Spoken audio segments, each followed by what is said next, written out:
division in terms of the style of game, and you got to get through a bit of a run of your own division before you know where you're at. Yeah. You're getting a bit of that now, I guess. Start to, yeah, a little bit. Okay. Just a thought on Adam Lowry and his role. You were often quick to point out last year that his line was second off the bench. Yeah. How do you see his role now, and maybe as importantly, how he's handling it? Yeah, so we really liked his game in Pittsburgh, right? And had different wingers with him, which changes when he comes off the bench. So there are going to be nights where he absolutely gets back to second off the bench. You'll see it more at home than we do on the road because I don't get last change, and the match is harder for us to find. But I don't think Brian being out of the lineup changes how we look. It changes what the lines look like. But when we get to it, if we get to everybody healthy, the structure of how we run the bench at home especially isn't going to change. You'll see Adam come out in that hole quite often. And with him, there's no ego to worry about, is there? No, it's more than that, because I was able to get him out in Pittsburgh when we knew Crosby was coming out, especially, and he excels at that. It's kind of when his job is clearly defined that I can get him out there, he goes out with a single purpose, and it usually means they spend some time in the other team's zone. Josh back in tonight. Yes. He said he was okay. Why Potato and Kulikov? over Dahlstrom? I mean, Dahlstrom plays 20-plus minutes and then maybe comes out now. Yes. And is Niku still just... yeah. Was there a word for this? Not that he was forced into the lineup, but I mean... Yeah, we had an injury. Yeah, well, I've got Maurice and Kulikov coming back, and I want them both in the lineup when they do. So two guys have to come out. I liked all of their games. I liked Alston's games, especially because we got him to move him over back to the left. We're much heavier on our left side. Anthony does some really important, good things with the team and around the team and on the bench and in his play. There's an energy and a certain amount of physicality to his game that we'd like to have in our lineup. And just going to Patrick. Patrick, I don't know if it was the first time he said it, but it seemed like it. But it admitted that his contract maybe got to him last year. As a coach, do you see that? I mean, can you feel that at all when a guy's in a contract year and maybe not having the year that he wants? I think you're seeing something new to the National Hockey League. We have guys coming out of entry-level contracts and hitting these numbers. That's a pressure that they used to feel 3-4 years down the road, right? They're now 21 and there's a different kind of pressure. It was on Kyle, and we had 13 guys I think at some point up for contract. So it's real, and I don't know. It's completely understandable. This is an important year, and when you're that young, there's a lot of pressure, and he's a goal scorer, and when it's not going, it was a challenge for him. Was it him and everybody else, right? Like that makes him just like all the other guys in the room. Was it an appropriately overly cautious approach with Josh the last couple of games, or is it just something that you were worried that it might have been something else, something worse? I would think those two words were right. Appropriately overly cautious. I think that's exactly right. Because we have tests in place for players, and he passed all the tests that said he could play, except he didn't feel right. That's enough, right? We're not taking that risk with anybody until they get to a point. Like if we're talking about a groin pull, we understand that a lot better, and we understand what happens if that gets worse, what that means, and we can pull a guy halfway through the game. Anything related to how a guy feels like that, where it's a gray area, and if he could go from, geez, I don't feel well, to, hey, I'm out for 3 months, we're not taking any chances with that. Having him back in and what he means to a defense that's obviously been in flux and is ever changing. He feels the pressure of missing, like I'm letting guys down, I need to be in there, I've got a big responsibility load. I mean, how do you sort of see that with the makeup of that player?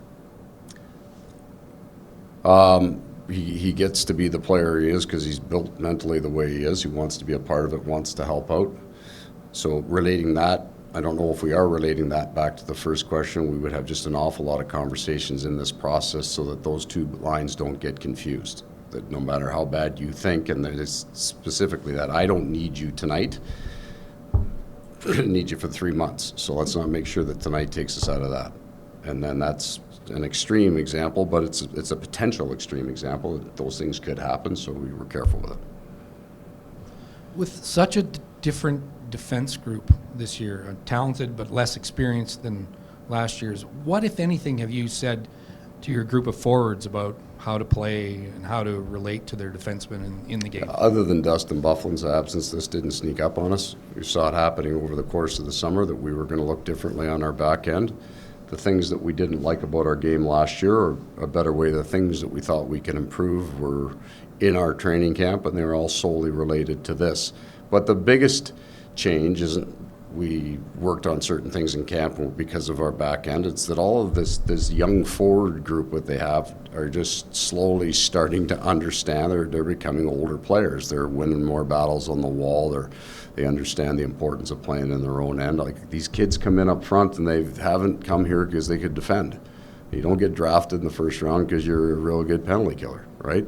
It's not part of their game, so they got to learn it. And they learn it for us with these kids we put in. They learned it at the NHL, and they're just going to get better. So parts of our offensive game and parts of our forward play is better now than it was last year at this time. And that will have the biggest impact on us carrying a very inexperienced back end. And then we also have to be mindful that, as coaches, that we have to continually work on that part of our game. Paul, what stood out to you most about Patrick's game personally through the first 4? I felt it changed for him last year. You know, the last 6 weeks he started to compete differently and win more puck battles. And you need reps at that to learn how to take a guy differently every time, how to shield the puck with your body, what pucks to chip in, what out. So he's kind of come back and jumped off. But you know by talking to the guy, he's a leaner guy. Well, he's 3 years older, right? So he looks more like a man. He's more powerful on the ice.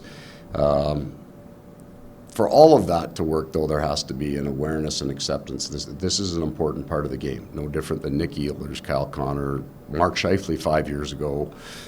They all go, oh, geez, not only do I got to put points up here, but I got to do all these other things. That's what the NHL demands, and you're seeing more and more of it as game. So his work ethic, his work level have gone up. His shift length has come down.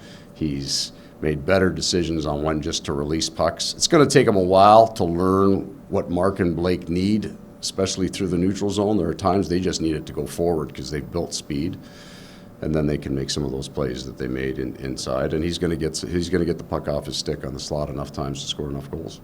That awareness that you're seeing from, is that part of why you think those 3 seem to be working well together early on? Or well, he's a big piece to that line working, because they also carry, I mean, Mark and Blake have carried that job that if Lowry isn't out on them, and in playoff series we've just run Scheif against the other team's best. It's a big job, right? But I've also liked the way the other lines will eventually structure out with that. Right? The minutes-wise for where Nick Ehlers played a hell of a game in Pittsburgh, right? And did some good battling things. Kyle's coming. So I think our forward group can be right. We'll move those guys around. Nothing's permanent up there, but I like where Patrick is going now with his game. Do you see Little and Lowry as a possible combination, or does Brian automatically go back up to his 2C spot when he's ready? Yeah, I mean, I've got a plan for 2 things. One of them is the longer that he's out, the less responsibility I'll lay on him in the first game that he comes in. Be careful about bringing him in on the wing. Right, he's been a centerman his whole career. He's coming off a concussion. Everybody knows that. So you want to put him right back into the place that he's seen the most. So I think he goes back in at center. What line? We'll talk about those things. What's the next hurdle for him? Just practice with the contact jersey, or what's? Yeah, he'll go from the, if he feels great today, then we just, push him real hard on the ice, and then he gets to the point that he gets some bumping in, and it's all feeling good and passing tests and all those kind of things. Thanks, guys. Okay.